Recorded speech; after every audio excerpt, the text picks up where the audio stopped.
This is very sweet. To err is human. To forgive is divine. How to forgive? Move on and right way to surrender. So first of all, any of these proverbs should not be taken as axiomatic truths. For instance, to start with, just a little bit of mental tuning.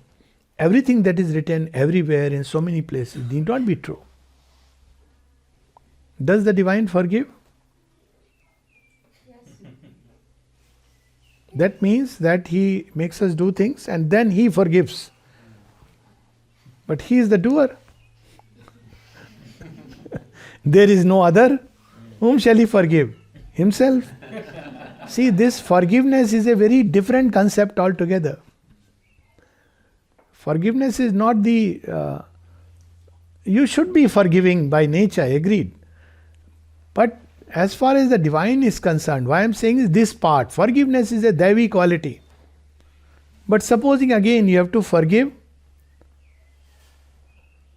as well as there is a much greater, the word is Rashtra ki Asmita, is at stake. I'll give you a real time story, real life story. The story is setting is around 2000, between 2000 and 2004. And the then Indian Prime Minister, there was a scion who was caught abroad for drugs. And when the then Prime Minister came to know, he said, no, he's our person, you should forgive him. He did everything to make sure he is released. Was it a good act divinely or was it not a good act? So it's not always forgiveness is divine. You should understand.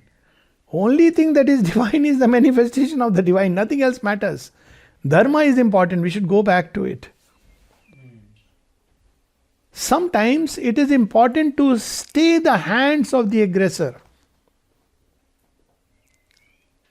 It's not because of you. Let's say that there is a man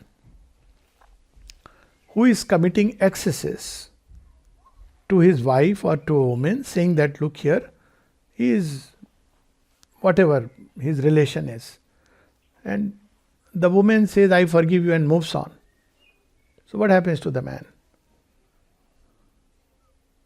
What was better for him and for the world? To move on or to hold his hand and say, this is not acceptable? Tell me with your heart what was better for him and for the world. Yeah, moved on, that's very cool. That's the easy part of the story. This was difficult. What is more divine? Should Sri Krishna forgive all of them and say, look here, लड़के हैं, गलती हो जाती है?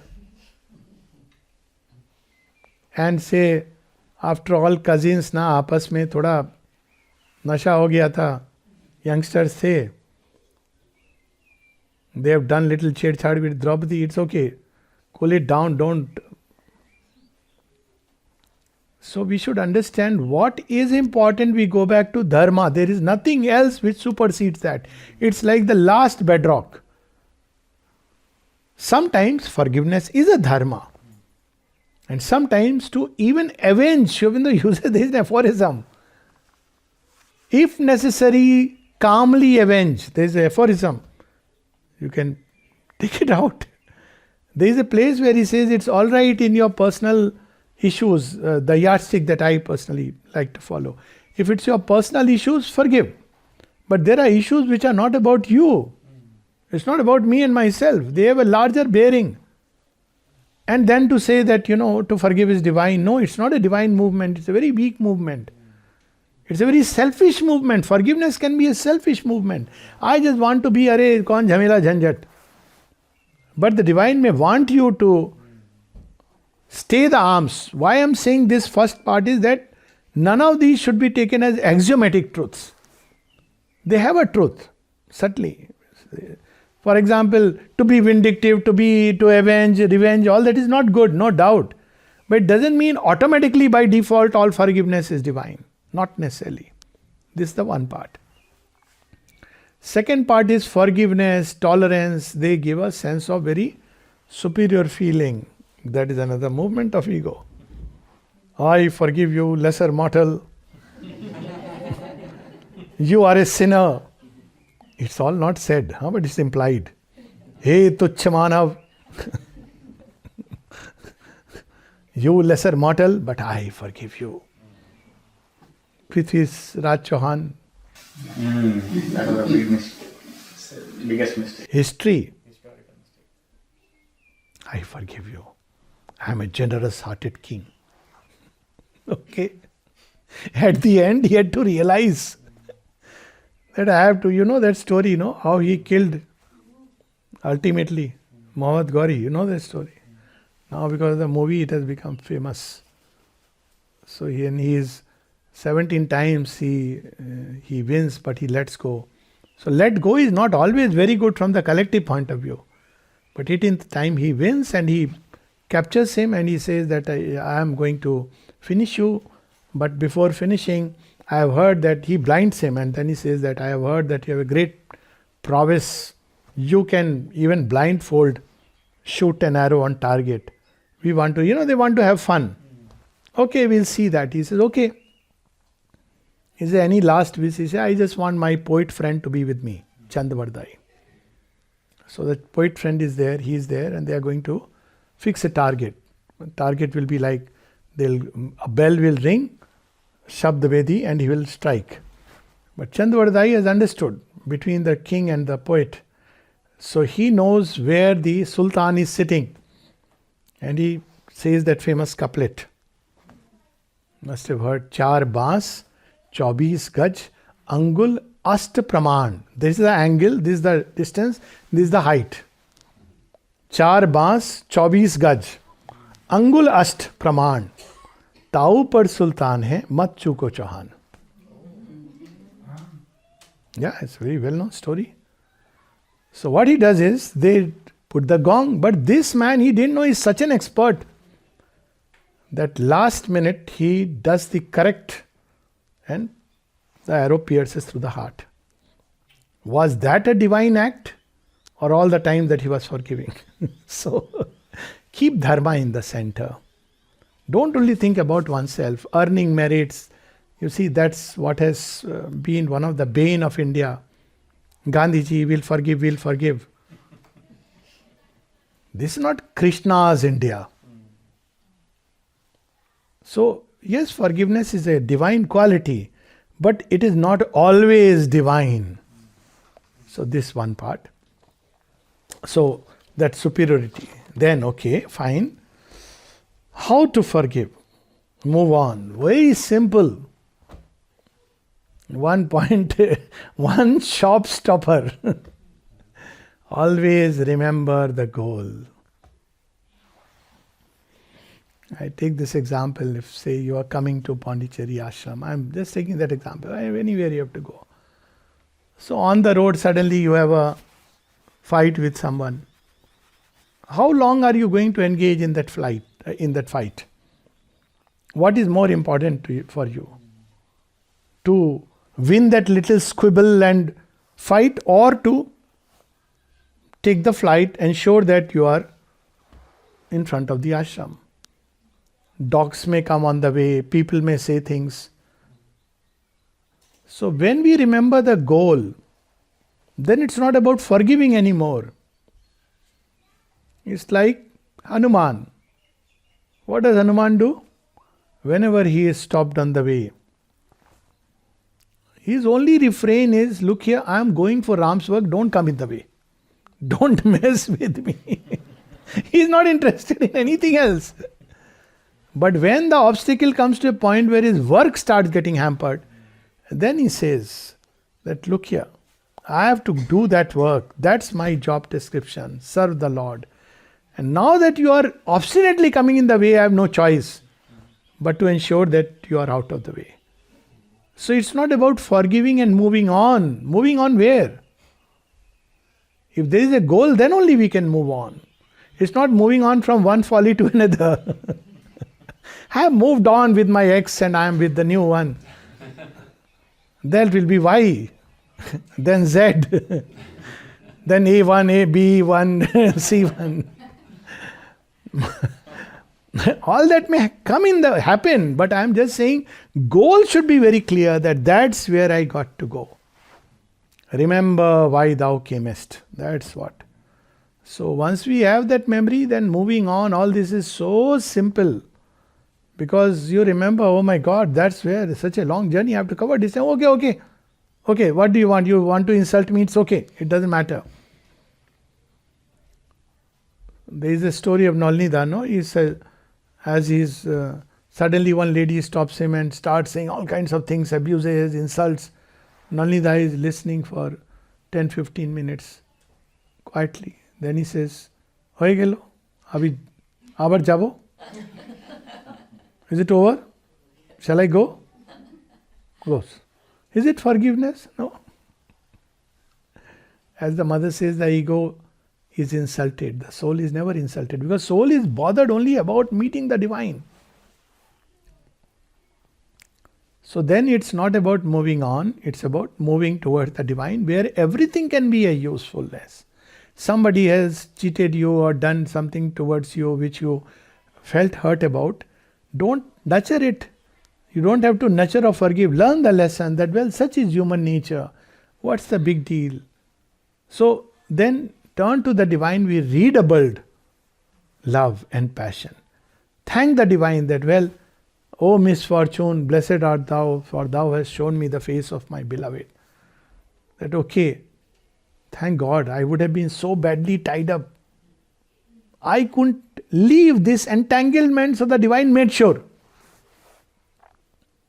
He made sure that X hurled all kinds of abuses, so now I am free at last.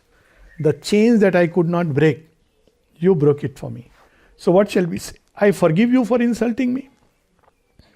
Maybe you will say, thank God. Thank you. Gratitude, mother. So, we have to always see things only keeping in mind the goal. Goal should be clear. There should be no ambiguity. Goal is not success. Goal is not being insulted, forgive or move on. All these are not goals. Goal is whatever can help me connect with the mother better, think of her better, be closer to her more and more. That's what is important, and then everything else falls in place.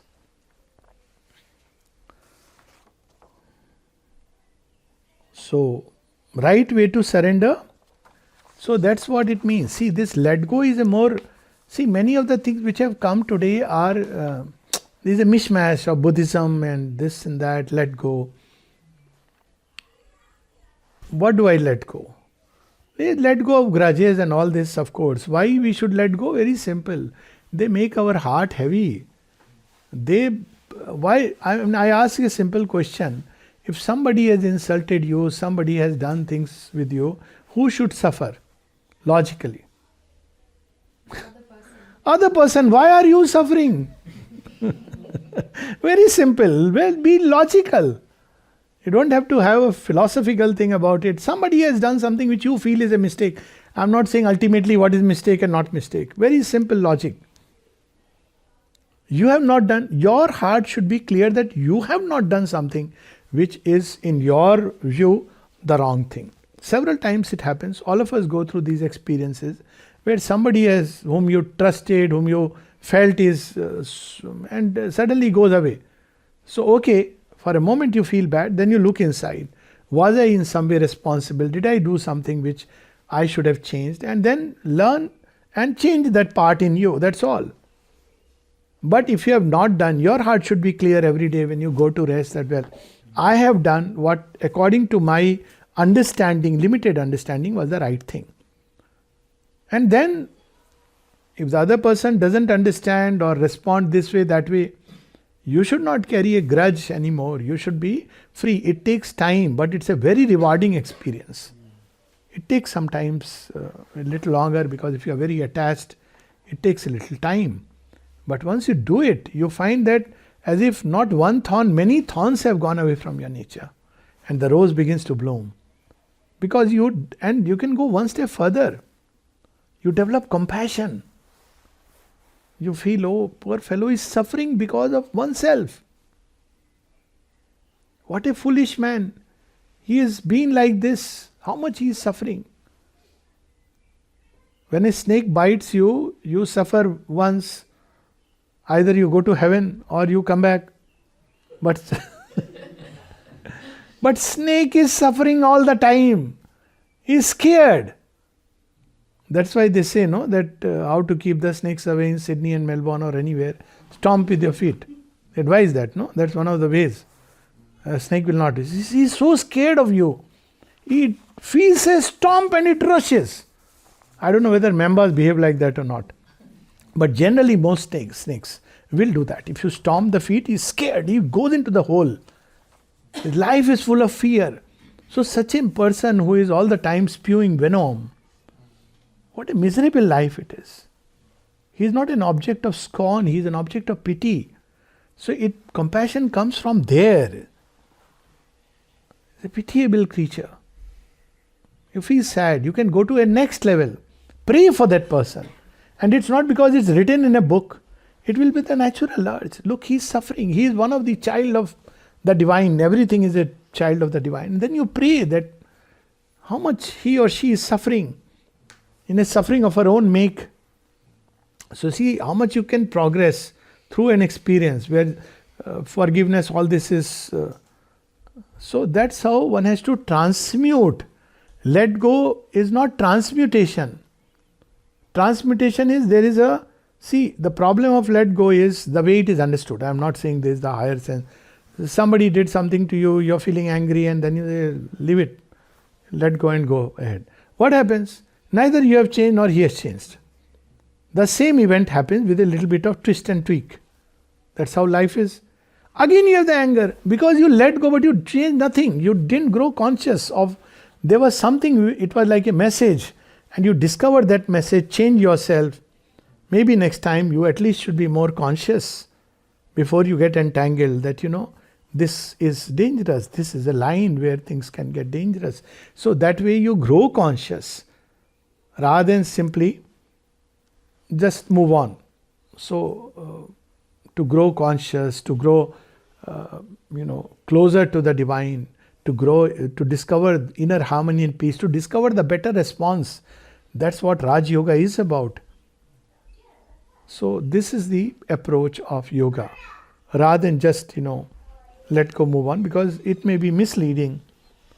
One moves on into another trap which is right across the way, because life will teach its lesson and it can teach a very, very hard way. As to surrender, if an event has happened, something has happened, somebody, if your heart is full of tears, it's tearing away, don't cry before others. This is do it not. Why? When you cry before others, what do you get in return? Pity? Is that what you want? Counsel, which may be worse than your original response. You must give it back. Because what will human beings counsel? Little bit of unburdening, but the source is there, no? It will come back again. So, cry at the feet of the Divine Mother. Cry your heart out. And if you don't know how to do it, take up a book. Write all your feelings, anguish, pain. Mother, this is what I feel. I feel hurt, cheated, torn inside. Then two things will happen. One is that she will take away all this. And second is that you will become conscious, because we are seeing an event from a certain perspective. It may not be the true and the right perspective. It is usually not. And then when we have offered to the Divine Mother, slowly she will change those parts in us. We'll grow more conscious. We'll become more aware.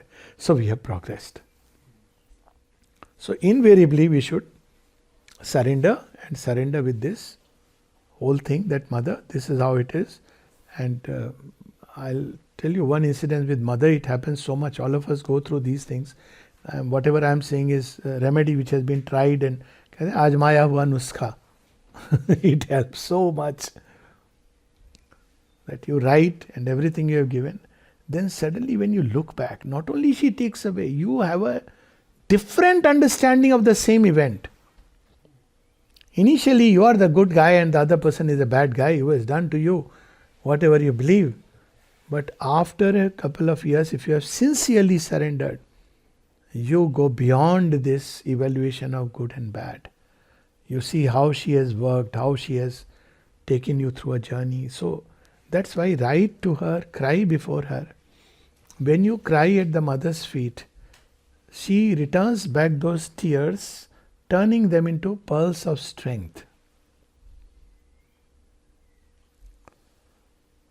When you cry before the world, some of them in front of you, very बुरा हुआ, पीछे जाके हमारे साथ नहीं हुआ, अच्छा है. Humanity is like that, no? What can you do? And so it's like making of ourselves a laughing stock. We don't want that. We should be strong. So cry before the Lord. If you sometimes heart is full, cry before the Lord. Write and cry. And He will make us conscious, pull us out. In fact, He is the only one who can pull us out in the most perfect way, with minimum harm to anything. To each his own way, He will take us without judging, without condemning, without punishing, without any of those things. He will pull us out because He has become this creation. He has become you, me, everything. So He knows what is the right way to do it. So offer it to the Lord. That's about surrender, how to surrender.